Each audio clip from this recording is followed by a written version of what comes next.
Thank you for having me, and for everybody who I asked to be on the program, uh, I've known for a large part of my life.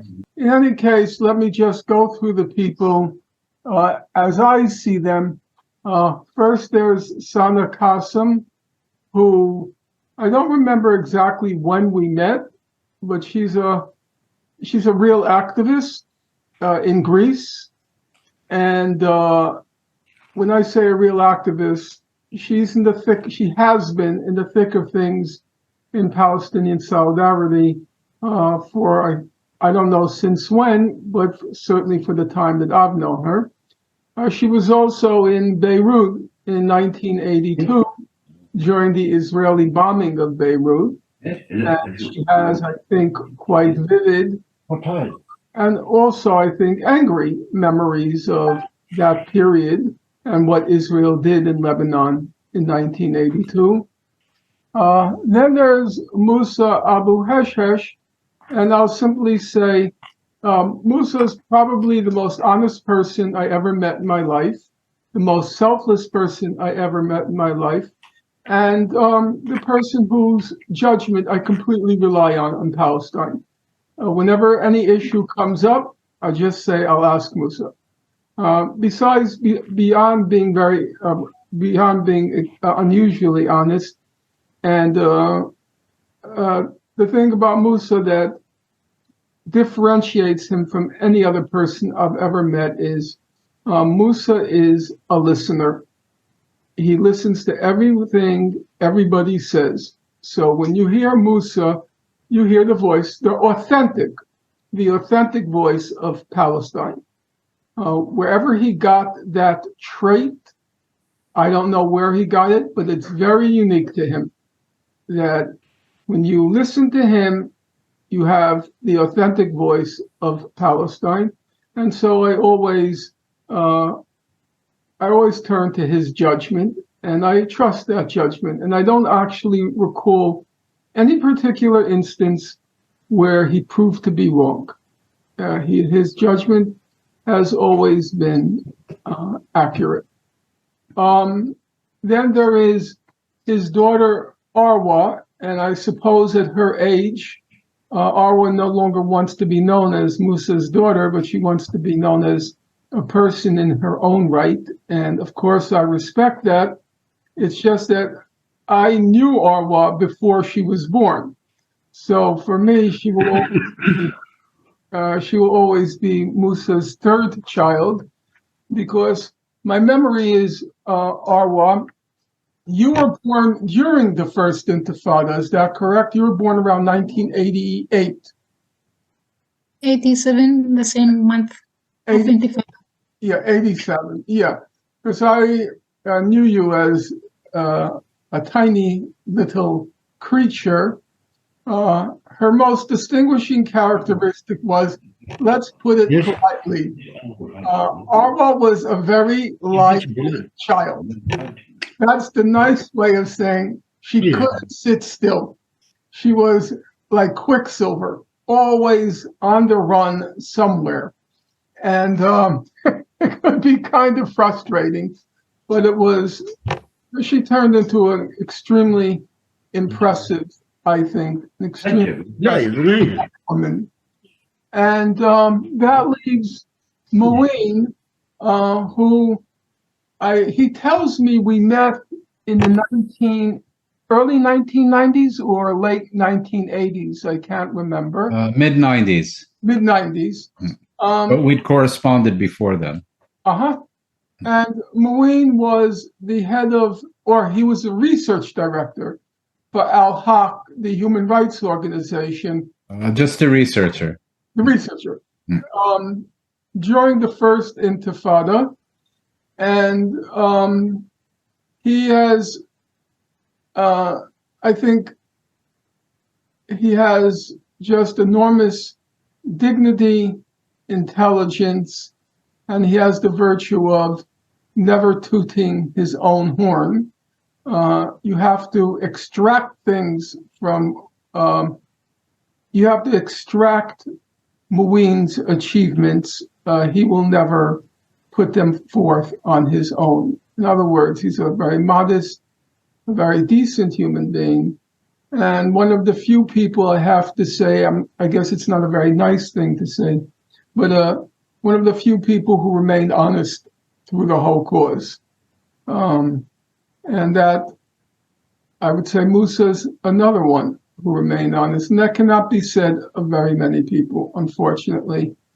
There was a lot of money in Palestine and a lot of people to be bought off. And most people succumbed to that. So it's my special pleasure, and I hope in the course of this afternoon, for me afternoon, for you night, for those of you who are in the Middle East, we can hear a lot of your experiences, but also a lot of honesty about how you think, how do you feel about the way your life was spent in light of where things are now? So I guess we will begin with 1948, which is kind of like the genesis for, many things. I mean, first of all, from the Israeli side, this is the Israeli War of Independence. From the Palestinian side, this is Nakba, right? This is a disaster. This is ethnic cleansing after ethnic cleansing. This is slowly watching villages that had Arabic names be depopulated, slowly get taken over by settlers, get replaced with Hebrew names. And these are names that you could see now, right? There's many maps going around online that most people, they probably haven't seen, and they should really take a look at to see exactly what it was before and after. Right. And there's a few things before we get into 1948 that I think are very telling. So first of all, in the last few years, for the first time, I read the Israeli Declaration of Independence, which I believe was actually written by David Ben-Gurion, or at least he was the one that actually delivered it. And during the course of this Declaration of Independence, there's this extreme emphasis on international law, right? That Israel wishes to establish itself under the auspices of the international system. And why is that? It's very simple. Israel understood that for it to have any kind of legitimacy and longevity, it's going to need to be under the auspices of the law, right? And the ironic thing now is, decades later, after extracting everything that it could from international law, it now turns its back on it, right? It says the law doesn't matter. In my personal life, when I argue with people that I've known growing up with, Jews in New York City, for instance, they would often say international law doesn't matter, right? This is a very kind of self-serving thing to say, but nonetheless, this is the argument. But putting in the context of what was said in 1948 versus now, I think it's very telling. The second thing is, despite this discussion on the law, the declaration does not mention even the possibility of a Palestinian state. And I think really the root of everything is this. No international body, nation, whatever, has adequately dealt with what happened back then, right? Nobody dealt with the fact that we did see a true ethnic cleansing in the classical sense. Nobody made plans to either give some sort of compensation or really kind of resolve the refugee question. And Norman often says that, people say all the time that this is such a complex conflict, and it's not, right? This is basically a conflict over land. And we would see it, I think, in the next couple of centuries, it will be viewed in the same way that we view, for instance, the land conflict between colonists in America and Native Americans, right? We don't moralize anymore about, isn't it so bad how we had, for instance, Native American terrorism? We simply point out, well, there's a causal chain that leads exactly to that outcome. So we need to deal with that causal chain. So maybe we could start with Arwa or Musa. I'm not sure if Musa is able to be heard or seen right now, but just kind of like whoever wants to, I guess, take the question of that refugee experience, what that was like, maybe stories that you heard from your family, and the long-term ramifications of this into the present day. Yeah, it's interesting to talk about the very personal experience. As a refugee, my parents left Palestine, or were driven out from Palestine in 1949, not 48. The last village, I guess the last village, occupied by the Israeli army. I heard, lots of stories from my parents, especially my father, who was a volunteer with the Egyptian, although he was, 16, but he was a volunteer with the Egyptian army. And his village was, sieged for 6 months. And then they had to leave, they left with nothing, and with promises that they will get back in weeks, in days. But since then, and ironically, my father believed that he will go back. My grandfather refused to leave, and he was killed by a grenade, by by a gun grenade. And they came here with nothing,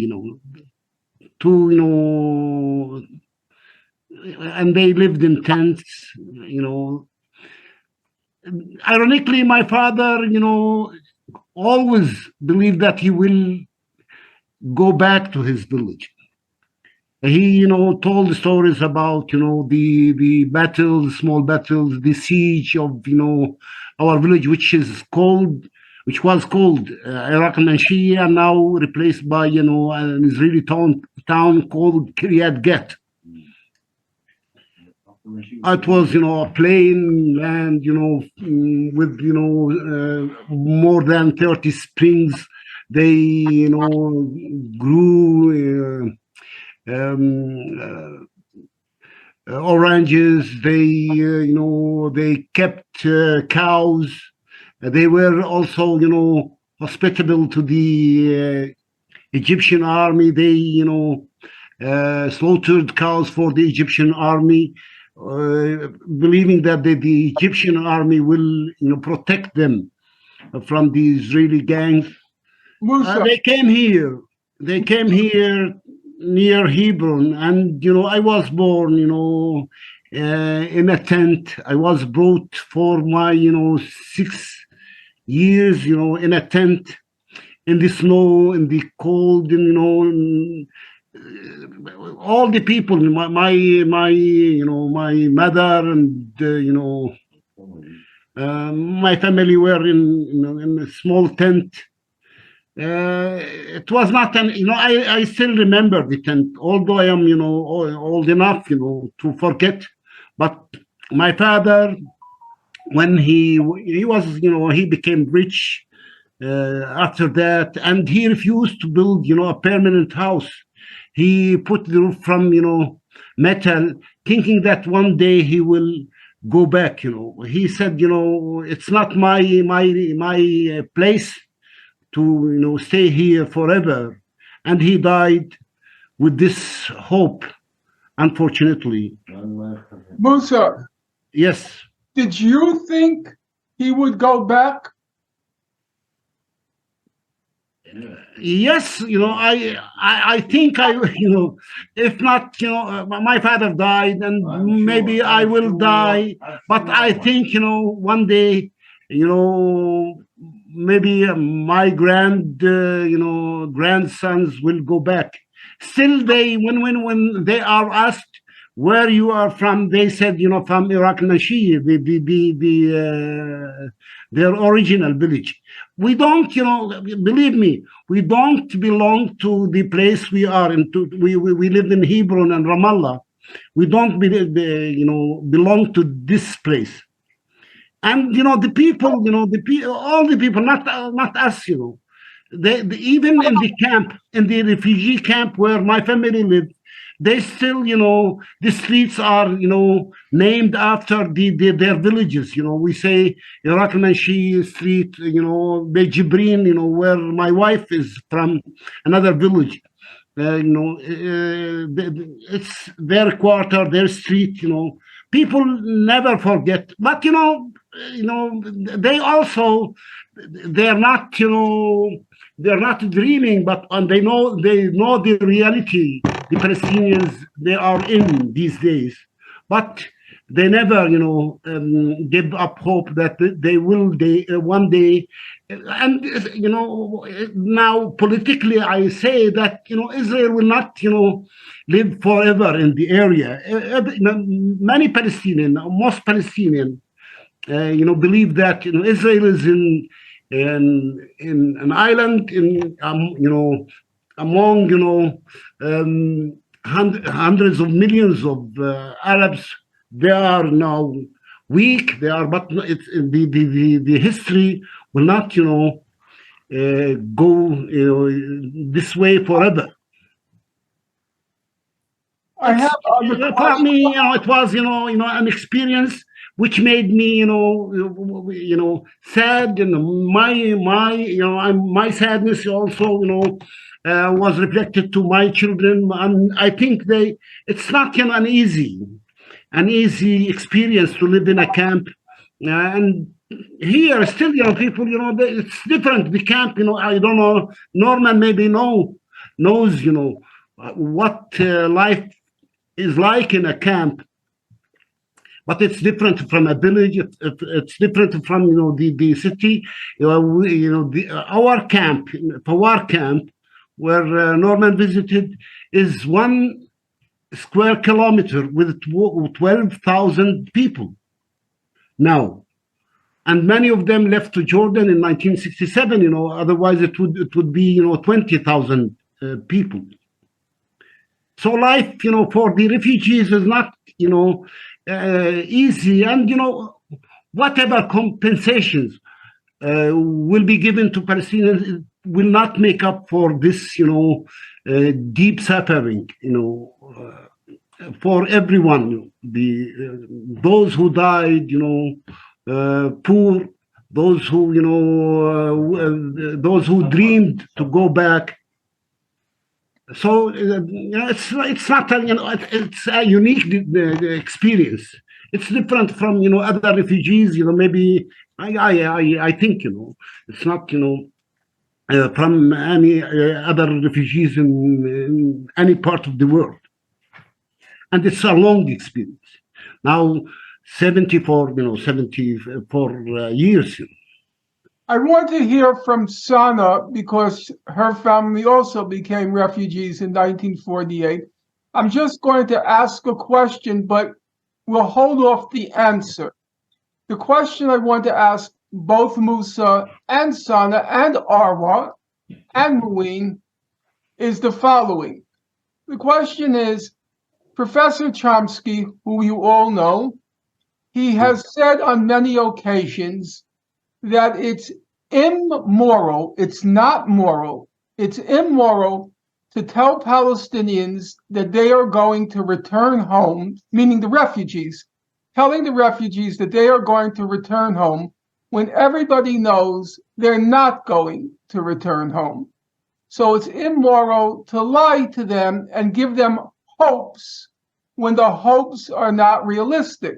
So I would like to hear all of your responses to that. But before we get to that, I would like to hear Sana's story and then Mouin's.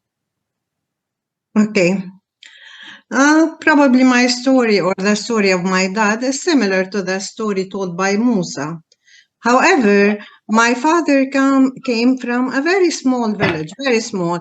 It's called Alma, and it's in the province of Safad.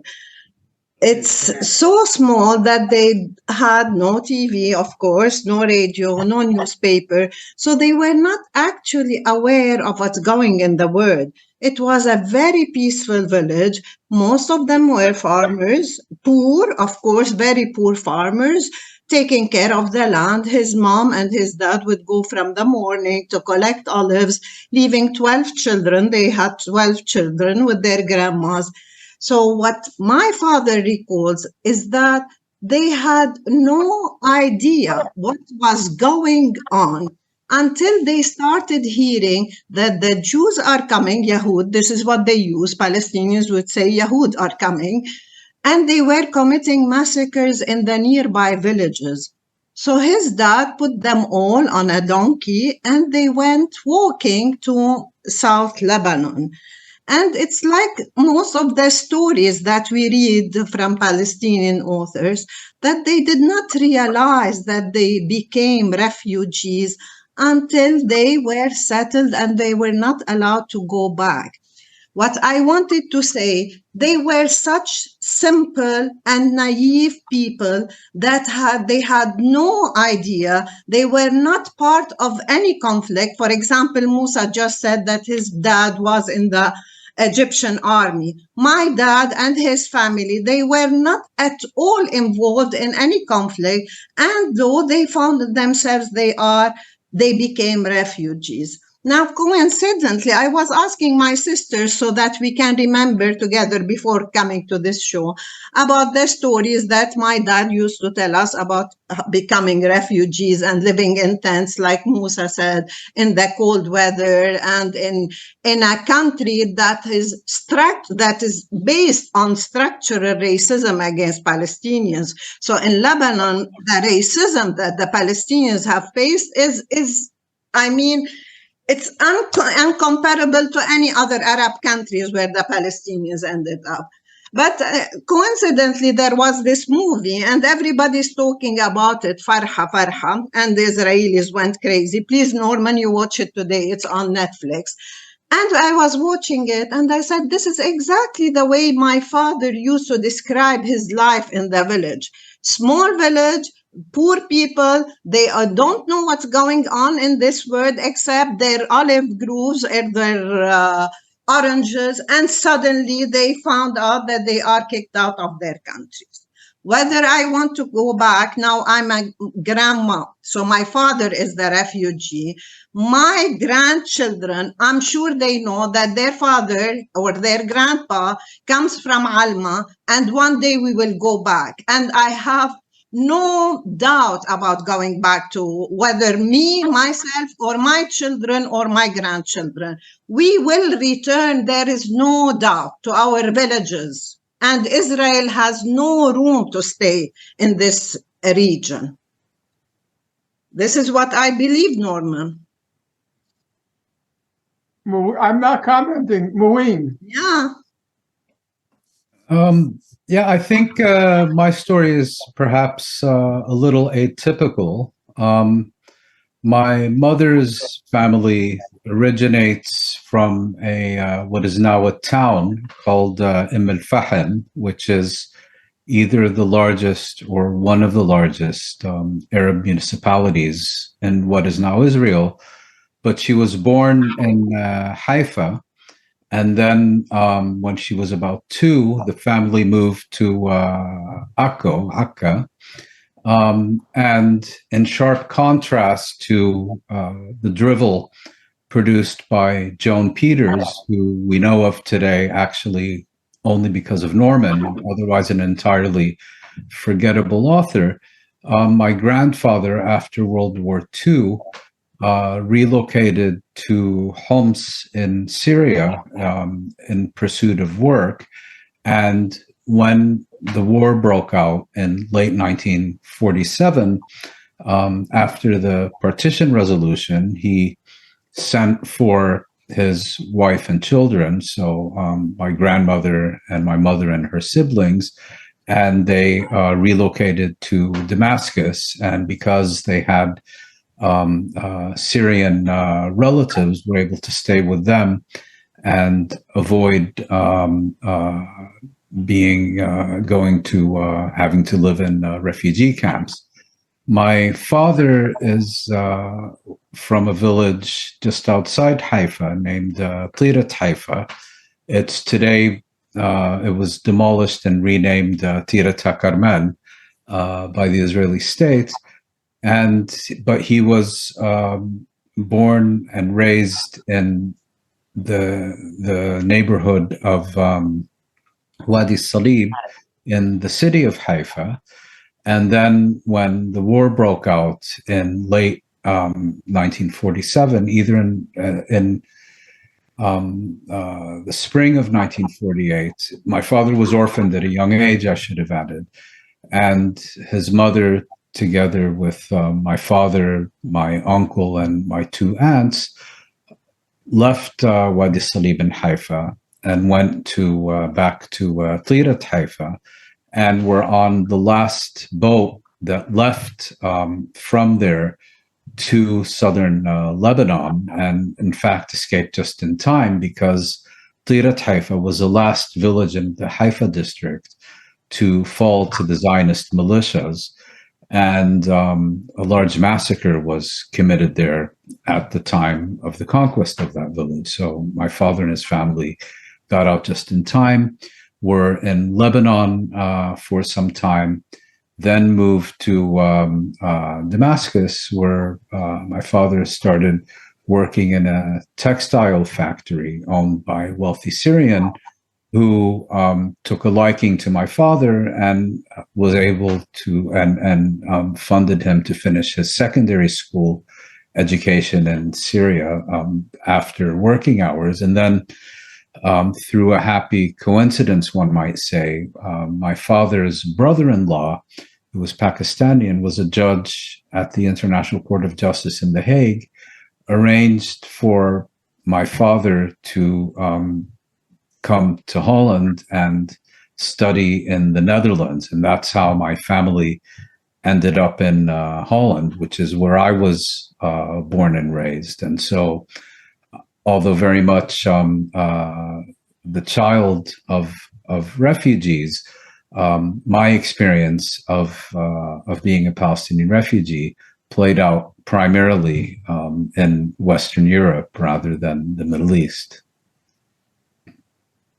Arwa, would you like to speak to how do you understand yourself? Do you understand yourself as being from Hebron district? Do you understand yourself as being a villager in what's now Israel? How do you trace back your roots?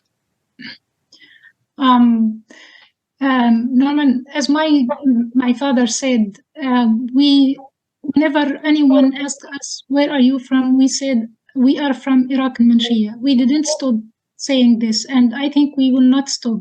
When I was a kid, I always believed that we will return back to Iraq and Manshia, but I was thinking in a very romantic way, thinking maybe this will be next year, few months, and we will come back. Now, I still believe that we will go back to Iraq al-Manshia, not Iraq al-Manshia as a village, but I mean, I believe that the occupation can't last forever. The logic of oppression cannot last forever. So the occupation will end one day, and Palestine will be free one day. So all these villages will be free one day, and we'll be able to go there. Then will be our choice to decide to stay in Iraq al-Manshia or not. So I was thinking about what you said about Noam Chomsky. I don't know, maybe Noam Chomsky was saying this, thinking about the possibilities, but the possibilities of the our current time. But I believe that occupation cannot last forever, and oppression cannot last forever. So I really believe that Palestinians will go back to their homelands one day, and yeah, that's it. I believe I'm from Iraq and Manshia.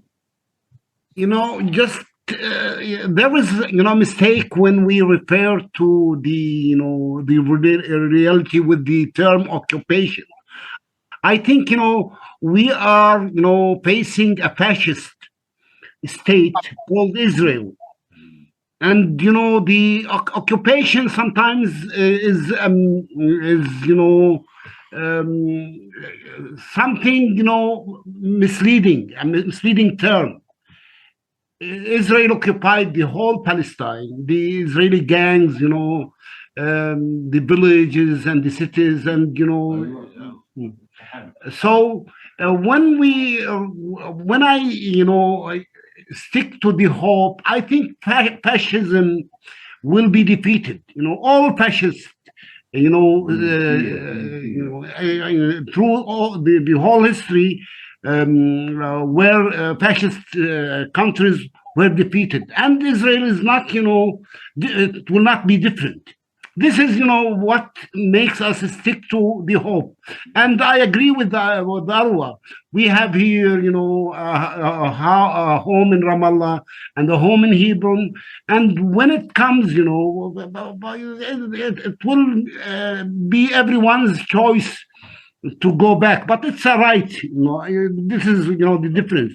It's a right. And I don't think, one Palestinian will give up this right. I'm going to hold back my question because for the moment, I think we should set the scene. That's 1948. I'd like to ask Musa, Mouin, and Sana, what are your memories of the next turning point, which is 1967, when Israel now expands its borders to include the refugee camps, such as the one in which Musa grew up and Arwa grew up? What are your memories of 67? Okay, well, I've fairly weak memories of 67. I was, I think, 3 years old at the time, and actually happened to be in Damascus visiting relatives when the war broke out. And my older brother remembers it reasonably well. Apparently, we spent the war in a basement because Damascus itself was being bombed. And then later, my uncle, who was at the time serving in the Syrian military, as all Palestinians in Syria did, took us somewhere to northern Syria, I believe a town named Bludan. And from there, we left Syria from Holland. My memories of 67 are more marked what came afterwards. As you may know, the Israelis made extensive use of napalm during that war. And for whatever reason, a number of victims of Israeli use of napalm ended up in hospitals in the Netherlands. And every weekend, my parents would take my brother and myself on hospital visits to go visit these victims. And I've quite clear memories of that. And then, my other memories, of course, are more related to the aftermath of the 67 war, the rise of the Palestinian guerrilla movement, its very rapid emergence in Jordan and then Lebanon. But that, I think, is for another chapter. So I'll stop there. Sana, what's your memory of 67? I know you're going to say you were not yet. I wasn't born. No. Actually, I have very, very vague memory on the 1967. I remember that we used to paint our light bulbs with blue colors so that the planes don't see the light coming. This is what I remember in 1967 in Lebanon. And of course, I remember my parents on the TV day and night watching the news and listening to Nasser speaking. This is, I remember very vividly. But like Mouin said, the memories I still keep is the emergence of the Fidaiyin and the PLO later on, where everybody, I think, of my father's family were very much involved in the PLO. And Musa, Yes, I'll just say briefly, and then let you do the talking. Musa often tells the story that between 1948 and 1967, his father managed to become the richest person in Fawar camp. He was the richest person in Fawar camp. And the main consequence of 1967 for his father and his family was his father went from the richest person in Farwar camp to the poorest. So you can tell the rest of the story. Yes, I was, a bit older than Mouin and maybe Sana. I was 12 years old when, the war broke out. And although I was, young, but, my father had a shop and, everyone, gathered in his shop listening to Abdel Nasser, and my father also hanged the two missiles, Egyptian missiles called Dhafar and Qahar on his window shop. And I still remember the words of Ahmed Said, the Egyptian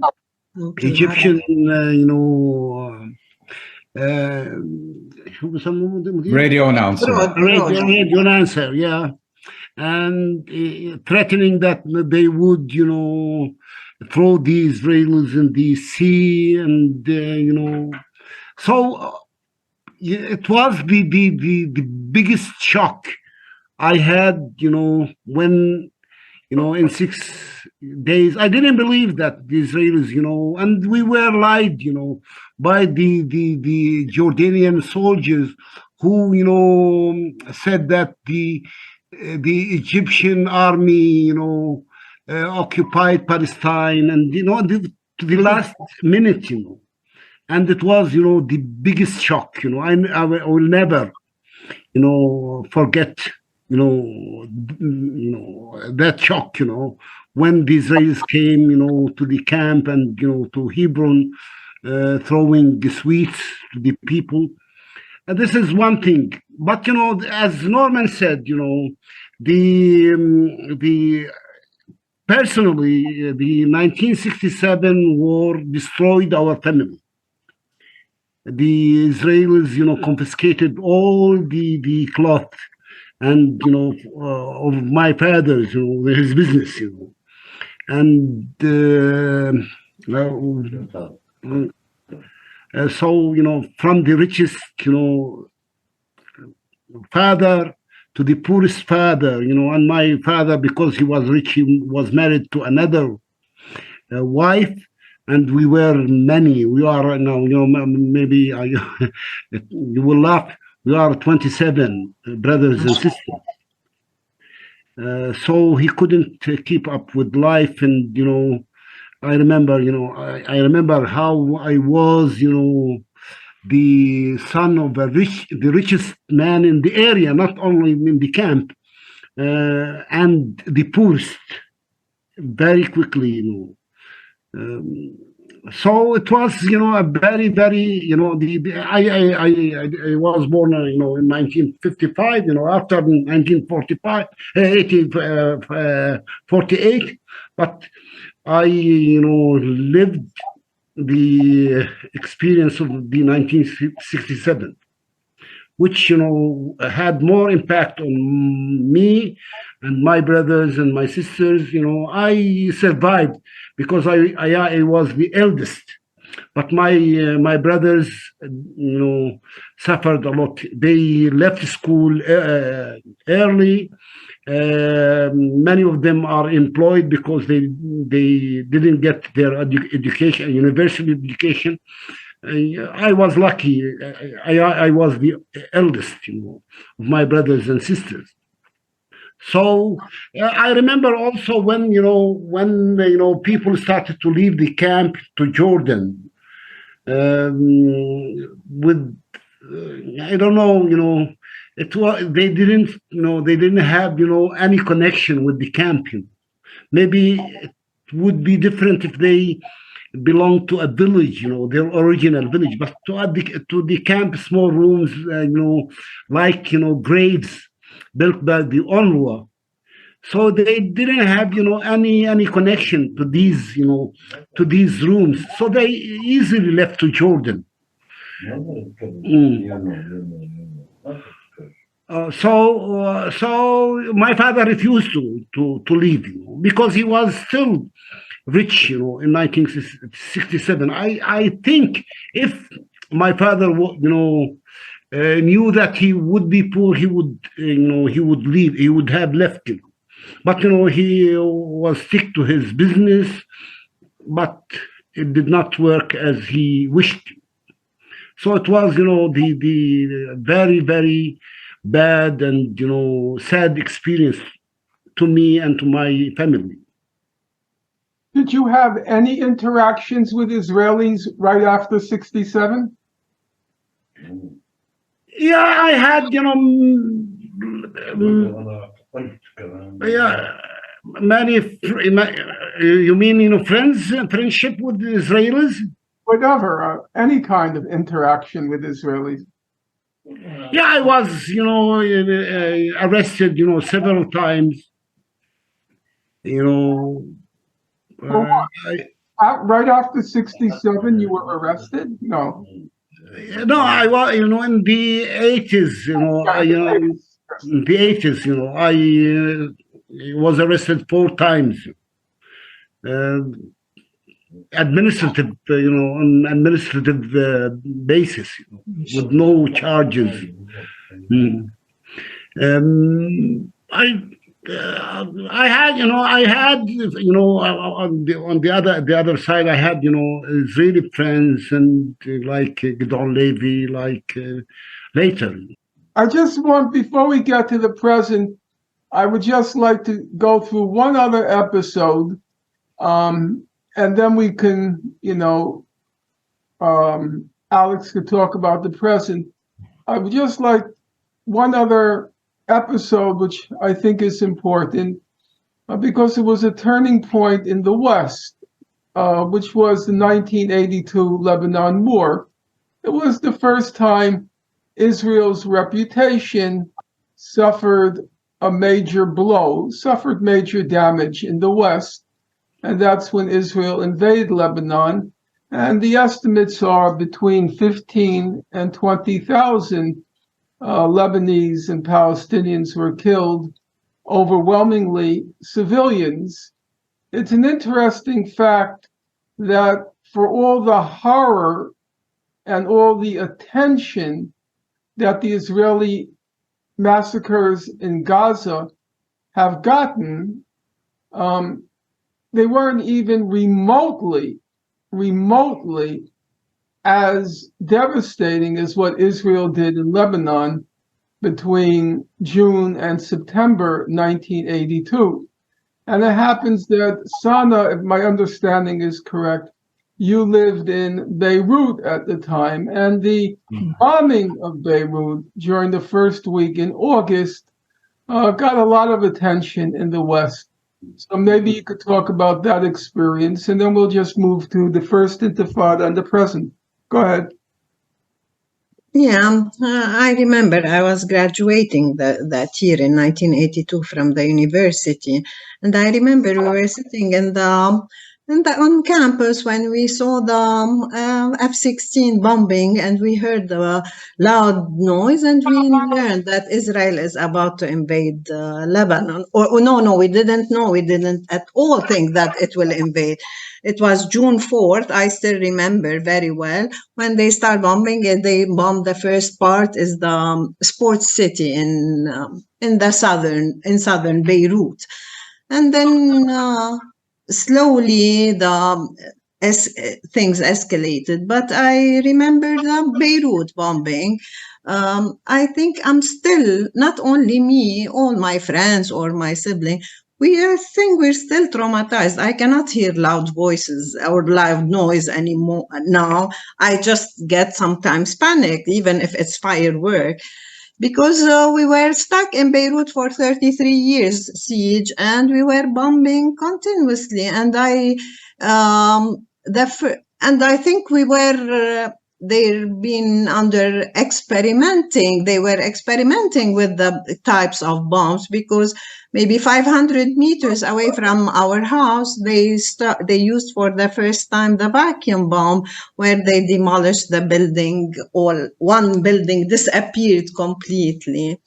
And yes, I don't like a lot to remember the Israeli invasion, because 33 days we were stuck in the shelter, and because we did not live in a camp. In West Beirut, we were almost the only people in the neighborhood, because the only people who stayed in Beirut were the Palestinians. We couldn't go anywhere. Most Lebanese people left West Beirut to the east or to Syria or to Jordan, and we were the only family that stayed in our neighborhood. Of course, this has added to our fear, and when the Israelis invaded Beirut, we were in the shelter, and every time I hear footsteps, I would think, oh, here they came to kill us, all of us. So it's horrible. I think it's horrible, the Israeli invasion to Beirut. So, Sana, I have a few questions about that. Earlier on, you mentioned the racism in Lebanese society.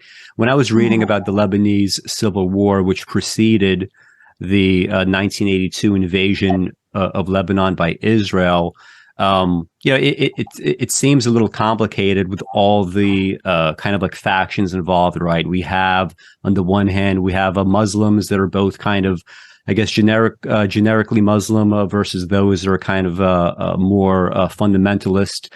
There were lots of Marxists at the time that were alongside the sort of the pan-Arab movement aligned with the Soviet Union. You had Christians. At the same time, you had Ariel Sharon, who one of his desires during the invasion was to essentially install a pro-Israel Christian state. Where exactly was this racism coming from? Was it like from all angles? Like, and what did that look like specifically? Okay, the Lebanon question is a very complicated one, of course, but the racism against Palestinians in particular, I think it started immediately after the 1948, when they put them in refugee camps, and Palestinians were not allowed to leave the camp, and there were curfews on them, and things evolved, that Palestinians cannot get any jobs. I think there are only 40 jobs that Palestinians are allowed to do in Lebanon, which is painting and car mechanics, but no professional jobs such engineering or doctors or teaching or lawyers. Palestinians are not allowed to do this. I want to say something in part very personal. My mother is Lebanese. My mom is not Palestinian. And when she died, we couldn't inherit her house. Palestinians are not entitled to possess any house, any property in Lebanon. So we had to write it in the name of my sister-in-law. So to that extent, the racism is. And if I go, sometimes my friends forget that I'm Palestinians, and they ask me, why don't you go back to Lebanon and teach there? It's simply because I cannot teach. They won't give me the permit to teach. Do you think the underpinning racism is similar to, for example, how, the various invasions that America and its allies have done in the last 20 years in the Middle East created a huge refugee problem? Obviously, lots of Europeans, they're selfish about this, right? They don't want to take in refugees. There's this kind of generic racism that starts to emerge because of that.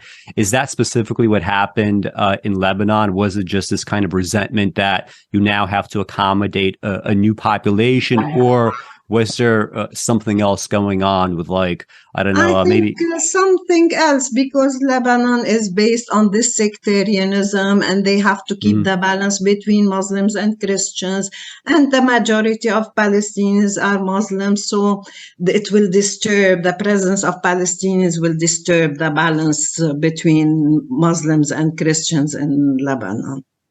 And what you said about owning property, before we get to the present day, I just want to quickly touch on the property rights of refugees versus Jews and sort of, let's call them native-born Israelis. I think when people ask, you see this argument, for example, on Twitter all the time, oh, you think that Israel is an apartheid state? Why don't you name the laws that are apartheid laws? I think a very obvious answer that you could give is in the fact that, as we saw, like in this discussion, when Palestinians heard of some battle that was incoming or some possible disaster that might befall this or that village, they did the logical thing, which is get up and leave. Just like many Jews at the time, they would get up and leave, right? Before even the creation of Israel. They didn't want to die, right? If they had the means to leave, they would do so. The difference, of course, is that when it came time to come back, Israel decided to respect the property rights of Jews. Let's say that you could either prove ownership, or even honestly, even if you couldn't prove ownership, they would still possibly give you something that didn't belong to you. But when it came to Palestinians, if they were able to produce some sort of land deed, for instance, that was never respected. So maybe this isn't particularly a question for Sana, but someone else might take this. Did your family or maybe people that you knew, when they attempted to, let's say, return to a village or to a piece of property that was still in existence at the time, what exactly was the reason given by Israelis that you weren't allowed to return? Let's say there was a land deed that was produced. What exactly was said to them? I think they are not allowed to return. This is for sure. Who would go back with their deeds? But I don't know the answer. I think maybe a better response has to do with 1967. I mean, after 1948, the Israelis passed a number of laws basically dispossessing any Palestinian who was no longer resident in what became Israel. And even, in fact, many Palestinians who remained resident but had at one time sought refuge outside its borders, dispossessing them of all their property. And there are a number of court cases where Palestinian citizens of Israel attempted to either reclaim their property or access to their villages and were denied under primarily using a law known as the Absentee Properties Act. And you in fact had this whole category of people who Israeli law defined as present absentees. In other words, they were here, but treated as not here and therefore having no property rights. I think the most interesting example of the question you've asked has to do with Jerusalemites after 67, because then you had a situation in which Israel more or less sought to systematically reclaim any property within the newly occupied territories that had been in any way owned, using the most flexible possible definition of owned, that had been owned by Jews prior to 1948. That was all, quote unquote, reclaimed. Whereas Palestinians who were not in Arab states, but in the West Bank, including East Jerusalem and in Gaza, were rendered incapable of reclaiming their own properties, whether in West Jerusalem or in territory that was under Israeli rule. And just one more question to you, Mouin. You mentioned that there was this perhaps this push to get Palestinians into Jordan. And I think the role of Jordan in all of this, there's some interesting dynamics, right? I forget whether it was in 1988 or 1994 with the peace deal that they had with Jordan, that Jordan finally gave up its claims on the West Bank. But it was in 88. 88. Okay, August 88. Yes. So was this like this ongoing thing where Palestinians were continually either like to like deny their own, sense of nationalism. You're not really Palestinians. You actually belong to Jordan. Were there actual like efforts to just sort of escape the problem of Palestinians by just forcing them to resettle into Jordan? Was that a dynamic that was going on? And maybe what was Jordan's role in all that? Well, there were a number of dynamics that were going on. One of them has to do with what the Israeli-British historian Avi Schleim has referred to as collusion across the Jordan. And this concerns the joint interests of the Zionist movement and the Hashemite monarchy prior to 1948 to prevent the emergence of an independent Arab state, Palestinian state, pursuant to the partition resolution. And effectively, Jordan annexed the West Bank with Israeli acquiescence. And but in specific response to your question, that concerns a different dynamic, which is the rivalry, particularly after 1967, particularly after 1970, in fact, between the PLO on the one hand and the Hashemite monarchy in Jordan on the other, for representation of the Palestinians. In other words, who represents the Palestinians on the international stage.